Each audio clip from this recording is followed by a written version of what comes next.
yo utilizo las dos manos, voy cambiando de mano.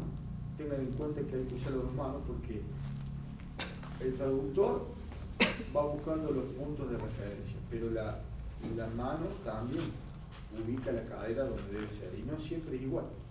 Entonces hay que tener las dos manos libres. En los niños grandes, Mario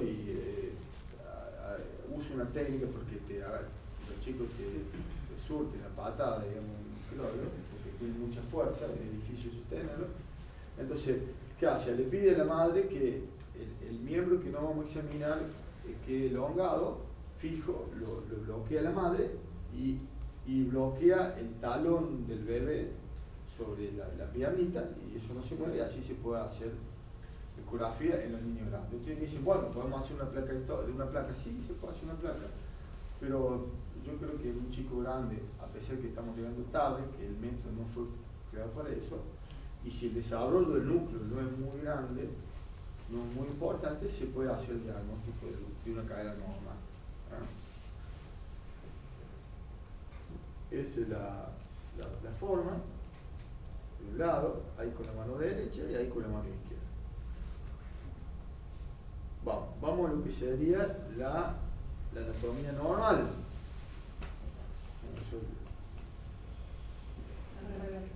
Así, yo soy una boleta, me siento. Bueno, entonces vamos a empezar a ver ahora los cortes ecográficos, siempre estas imágenes.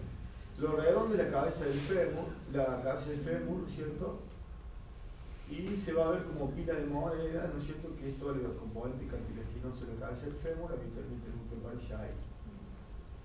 El conflicto ocurre acá, ¿no es cierto? Entre el rodete cartilaginoso y la cabeza del fémur. La cabeza del fémur es esférica y el rodete tiene que ser cóncavo. Es como una historia de amor, ¿no es cierto? La obra tiene que coincidir uno con el otro.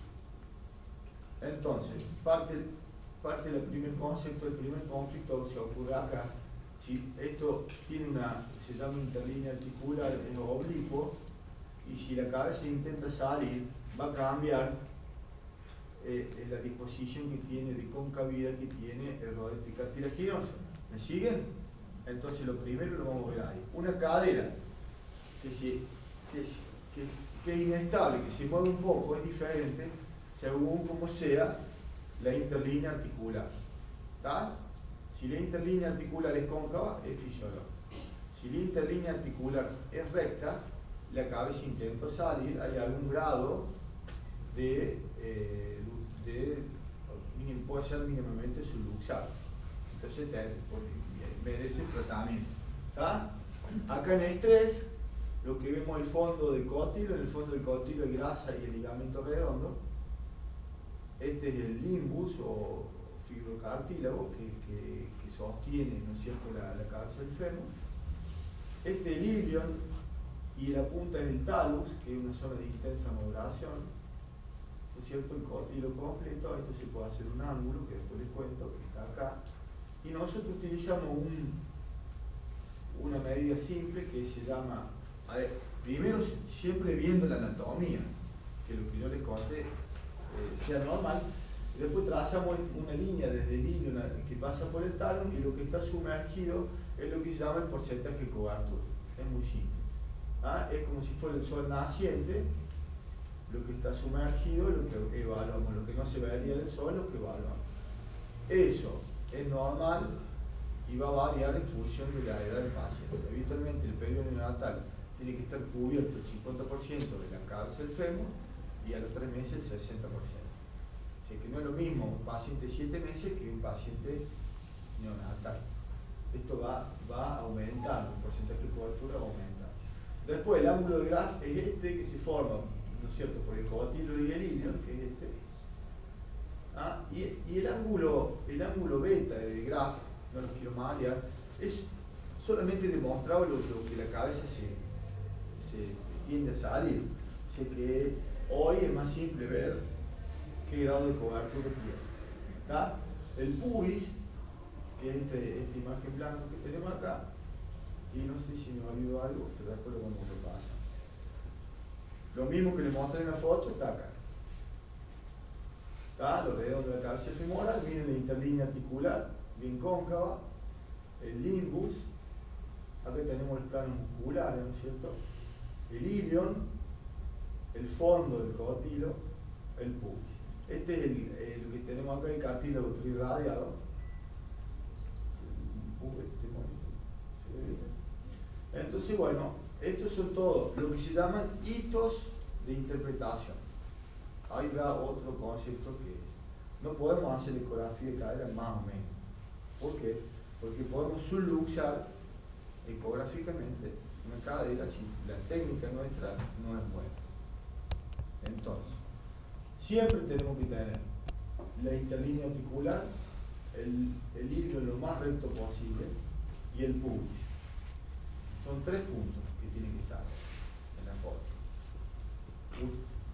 Ustedes pueden ser auditores también en ecografía que parece dudosa y siempre que se logren los objetivos estos de interpretación.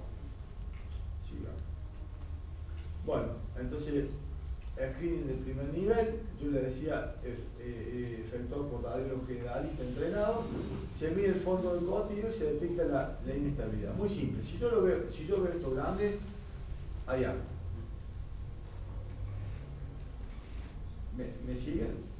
Entonces, ¿qué quiere decir? Que la cabeza se desplaza más de lo habitual. Ese desplazamiento más de lo habitual puede ser fisiológico, transitorio, hiperlaxitud, o puede ser una subluxación o otra cosa. Entonces, ustedes sí pueden estar entrenados para detectar esto. A partir que detectan esto, como ya implica tratamiento, y el radiólogo pediatra es un poco los ojos del ortopedista, van a necesitar derivarlo a alguien que tenga más experiencia. Entonces, ahí está. Primer punto, hipertransitoria fisiológica. ¿Vieron lo que habíamos hablado? Acá está cóncavo. Ese es un fenómeno de vacío o vacuum, que a veces se puede ver en una radiografía de un bebé, que se ven como 2 marquitas de aire redonditas que se ven en la cadera. Es esto. Este fenómeno se produce, es muy simple de explicar. Si usted coloca 2 vidrios, le ponen agua al medio, es difícil despegar, ¿no es cierto? Se genera como una presión negativa, como la pleura. Acá pasa lo mismo, y a veces cuando logramos despegar con la maniobra de de la cadera, parece una burbujita de aire, que es el fenómeno del vacuum, del vacío. Entonces, hiperlaxitud fisiológica transitoria, tengan en cuenta solo en el primer mes de vida. O sea, la cadera se puede mover con una estabilidad entre 2 y 3 milímetros, con un porcentaje de cobertura más o menos del 45%, nunca menor del 45%, en el primer mes de vida, y a veces un poco más en determinadas fases. Entonces, siempre evalúen ahí lo que es la interlínea articular. Si esta laxitud la tenemos en un pacientito y la interlínea articular está recta, es que la cabeza femoral intentó salir. Entonces no estamos entre una hiperlaxitud fisiológica. Ultrasonido de segundo nivel debería ser el radiólogo pediatra, debe conocer la anatomía normal, debe conocer las etapas madurativas de la cadera, debe conocer el porcentaje de cobertura, los grados de luxación congénita y debe conocer el tratamiento, la respuesta al tratamiento postural, si ha sido correcto o no, porque el traumatólogo nos manda la eco, nosotros le pasamos, y en esa discusión muchas veces le decimos, mira, te estás quedando corto, hay que ajustar el AME, o cambiar de un AME de fábrica, porque el chico es muy grande, a una férula de Windel. O sea, nosotros somos los ojos del traumatólogo. Es el que es difícil que los traumatólogos se dejen llevar en esto, deben confiar a la persona que le derivan los pacientes, porque ellos no lo ven. Esto es lo que les comentaba de anatomía, un corte anatómico, y les repito, el pubis, que habíamos visto, ¿no es cierto? El labrum, la cabeza femoral es bien redondita, el limbus, fibrocartílago ahí, este lado igual, el cuellito femoral, en fin. Tratamos de imitar eso en ecografía. La cadera subluxable es muy simple. La cadera subluxable se sale un poco, más de lo habitual, sin que se salga completamente. Entonces, cuando decimos que es subluxable, con el porcentaje de cobertura va entre el 50, es menor al 50, pero no menor al 30. O sea, entre el 50 y el 30. Con un desplazamiento de 3 milímetros. ¿Qué sería la inestabilidad? A ver, ¿quién me puede explicar qué es la inestabilidad de la cadera? ¿Qué significa cuando decimos tiene una inestabilidad de 2 milímetros? ¿Se mueve cuánto? ¿Con respecto a qué? Con respecto a qué. Perfecto. Entonces medimos la cadera en reposo, nos da 1 milímetro. Medimos la cadera en estrés, nos da 5 milímetros. La inestabilidad, ¿cuánto es? 4 milímetros. Para que vean que no es. Bueno, entonces está, sigamos, subluxable. Pasamos un poco más, la luxable casi se sale, pero no se sale. Fíjense en esta cadera, el porcentaje de cobertura del 28%. Acá el ángulo, ¿no es cierto?, acetabular se alteró. Nosotros a esto nos gusta llamarle tobogán cotiloideo. A veces cuando está alterado, el tobogán cotiloideo, cuando es normal, es difícil de tomar, y cuando es fácil de tomar, en este caso suavecita la pendiente, está displásico. Parece un cucharón con una bola de billar, o con un albón. Cucharón y el albón. Vamos. Entonces está estrés reposo, cadera luxable, el desplazamiento es de 4 a 8 milímetros, rodete cartilaginoso está horizontalizado. Miren la interlínea articular acá, que debía ser para el otro lado, así, la dio vuelta la cadera femoral. Intentando salir, la invirtió. Dirección interlínea, y el porcentaje de cobertura es menor al 30%. ¿Estamos? Sigamos. Después tenemos, un poco, es la cadera luxada, una más. Cadera luxada es que está todo afuera. Esa es la definición. Trazamos el porcentaje de cobertura es 0. La cabeza está flotando, ya amaneció. Si tomamos el sol, ya amaneció. Y mire la alteración anatómica. Habitualmente, esto que se ve ahí, en el fondo del cótilo, es la interposición de material. Si el labrum y el limbus, la cabeza lo tomó y lo metió en el cótilo. ¿Está? Y que hace difícil, entonces ese cótilo, además de ser displásico, porque no tuvo la cabeza, no se formó bien, tiene material interpuesto. Y por eso el pronóstico cambia absolutamente. Aunque vean estas imágenes, muchas cabezas femorales, muchas luxaciones en este estadio responden bien, con muy buenos resultados.